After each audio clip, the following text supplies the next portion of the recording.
Insiden Arema FC versus Persebaya Surabaya di Stadion Kanjuruhan Malang berakhir ricuh dan menewaskan 127 orang.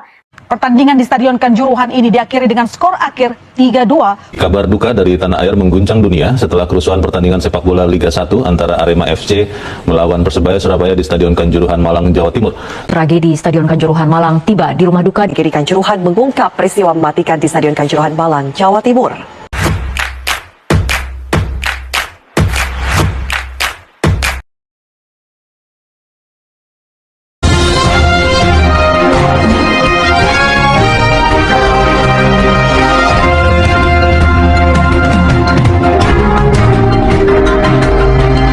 Assalamualaikum warahmatullahi wabarakatuh. Salam, Om Swastiastu, Namo Buddhaya, salam kebajikan. Perkenalkan, nama saya Fikri Fahru Mubarok. Jadi di video kali ini saya akan mempresentasikan tentang kerusuhan di Kanjuruhan. Seperti yang telah kita ketahui, Indonesia sedang berduka. Pada tanggal 1 bulan 10 tahun 2022 kemarin ada peristiwa yang memang sangat menyedihkan, yang dimana ada kerusuhan di Kanjuruhan. Untuk lebih jelasnya, saya akan menyerahkan kepada pemateri yang pertama, yaitu Siti Fauziah Dawami. Padanya saya persilakan. Baik, yang pertama ada kronologi tragedi Kanjuruhan. Awal insiden kerusuhan supporter dipicu usai 11 aparat kepolisian menembakkan 7 kali tembakan gas air mata ke arah tribun penonton. Insiden ini terjadi usai Arema FC kalah atas tim tamu Persebaya dengan skor 2-3 dalam laga lanjutan Liga 1 yang digelar pada hari Sabtu, tanggal 1 Oktober 2022. Kapolri Jenderal Listio Sigit Prabowo mengaku awal mula kericuhan mulai terjadi setelah pertandingan derby Jawa Timur tersebut berakhir. Sejumlah supporter langsung turun ke lapangan. Aparat keamanan lalu melakukan pengamanan terhadap pemain dan ofisial Persibaya menggunakan 4 unit kendaraan taktis Barakakuda untuk meninggalkan Stadion Kanjuruhan. Kapolri Jenderal Listio Sigit Prabowo mengatakan proses evakuasi berjalan cukup lama, yakni sekitar 1 jam yang dipimpin oleh Kapolres Malang AKBP Perli Hidayat yang kini dicopot dari jabatannya. Pasalnya sempat terjadi aksi penghadangan. Situasi mulai tidak kondusif setelah lapangan semakin dipenuhi penonton. Sejumlah pemain Arema FC yang masih ada di lapangan turut dievakuasi. Sigit berdalih tembakan gas air mata dilakukan demi mencegah penonton turun ke lapangan semakin banyak. Namun hal tersebut membuat penonton berdesak-desakan berupaya keluar dari stadion. Ternyata pintu stadion itu tidak dibuka sepenuhnya. Ruang bukaan pintu hanya 1,5 meter, sementara penjaga pintu atau steward juga tidak berada di tempat saat penonton sudah berdesakan keluar. Situasi mulai tidak kondusif setelah lapangan semakin dipenuhi penonton. Sejumlah pemain Arema FC yang masih ada di lapangan turut dievakuasi. Baik, selanjutnya akan dibacakan oleh teman saya, yaitu Nil Khairi Sengaji. Selanjutnya, tanggapan FIFA terhadap tragedi Kanjuruhan. Presiden FIFA Gianni Infantino telah mengeluarkan pernyataan resmi terkait tragedi di Stadion Kanjuruhan, Malang, Indonesia. Dunia sepak bola shock melihat insiden tragis di Indonesia pada akhir laga antara Arema FC dan Persebaya di Stadion Kanjuruhan, kata Presiden FIFA Gianni Infantino. FIFA bersama komunitas sepak bola global berduka dan berdoa untuk korban, juga untuk mereka yang terluka. Kami bersama orang-orang Indonesia, AFC Federasi Sepak Bola Indonesia, dan Liga Indonesia pada masa-masa sulit ini. Selanjutnya, kronologi Indonesia lolos dari sanksi FIFA. Bapak Presiden Joko Widodo memastikan Indonesia tidak mendapatkan hukuman FIFA menyusul tragedi Kanjuruhan akhir pekan lalu. Presiden Jokowi menyampaikan hal tersebut melalui video yang diunggah di YouTube Sekretaris Presiden pada Jumat 7 November 2022. Tragedi Kanjuruhan memunculkan kekhawatiran Indonesia akan mendapat sanksi dari FIFA dan terancam gagal menjadi tuan rumah Piala Dunia U20 2023. Akan tetapi, Presiden Jokowi memastikan bahwa Indonesia tidak mendapat hukuman dari FIFA. Penanggapan dalam pandangan HPI, ruang lingkup dan penggunaan ketertiban umum penolakan atau penyampingan suatu hukum asing yang seharusnya berlaku didasarkan pada 3 alasan. Yang pertama merupakan bentuk pelanggaran terhadap prinsip-prinsip keadilan yang mendasar sifatnya. Yang kedua bertentangan dengan konsepsi yang berlaku mengenai kesusilaan yang baik. Yang ketiga bertentangan dengan suatu tradisi yang sudah mengakar. Dalam kondisi-kondisi itulah, maka ketertiban umum dapat menjadi dasar pembenar bagi hakim untuk tidak menerapkan kaidah hukum yang seharusnya berlaku dan menunjuk ke arah berlakunya suatu sistem hukum asing. Argumentasi ketertiban umum ini harus digunakan semaksimal mungkin dan jangan mengarah pada egoisme dan kaufinisme hukum yang dapat menghambat perkembangan HPI itu sendiri. Sudargo Gautama mengibaratkan lembaga ketertiban umum tak ubahnya seperti rem darurat pada kereta api yang hanya digunakan apabila benar-benar diperlukan saja.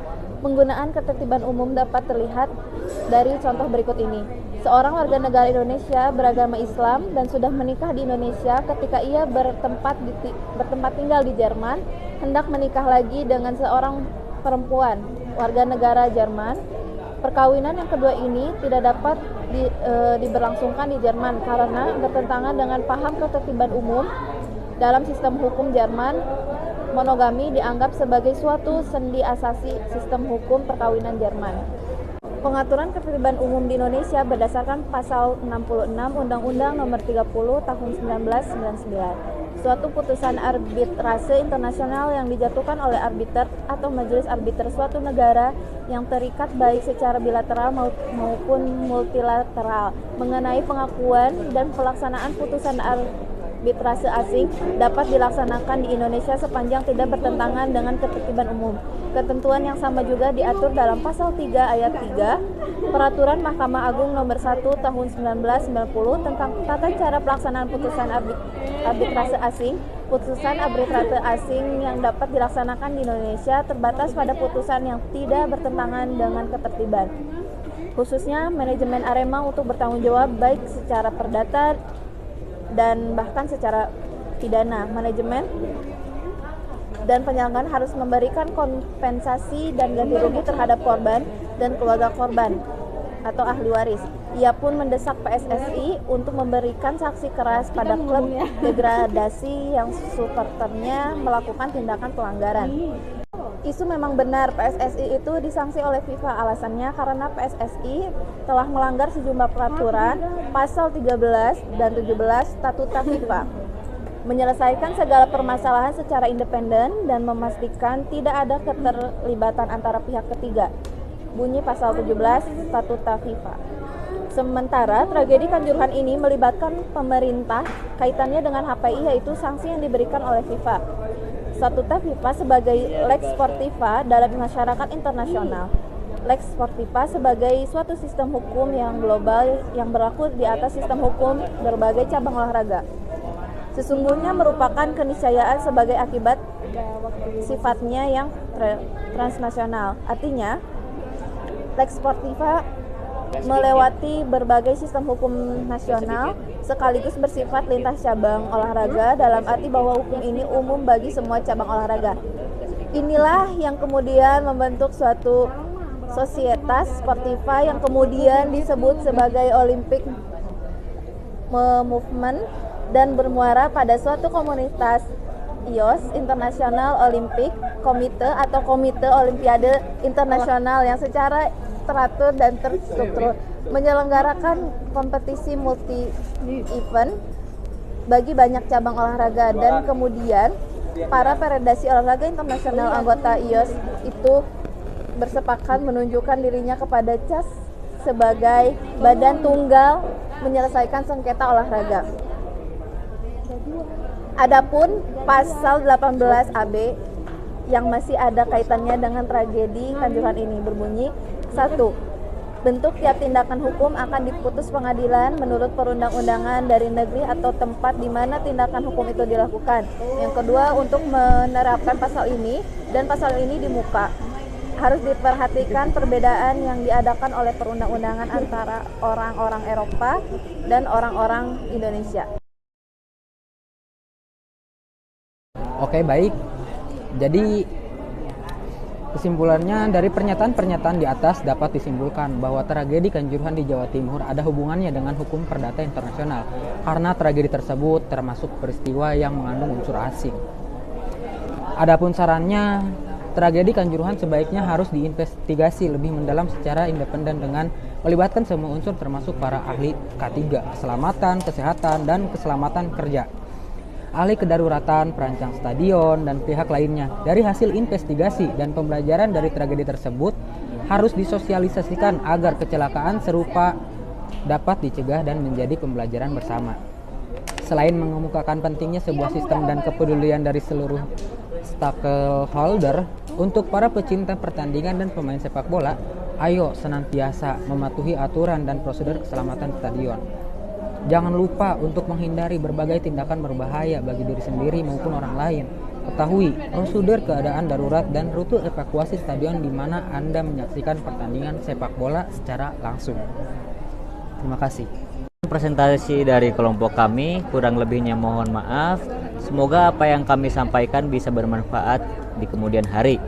Wallahul muwaffiq ila aqwamit thoriq. Wassalamualaikum warahmatullahi wabarakatuh.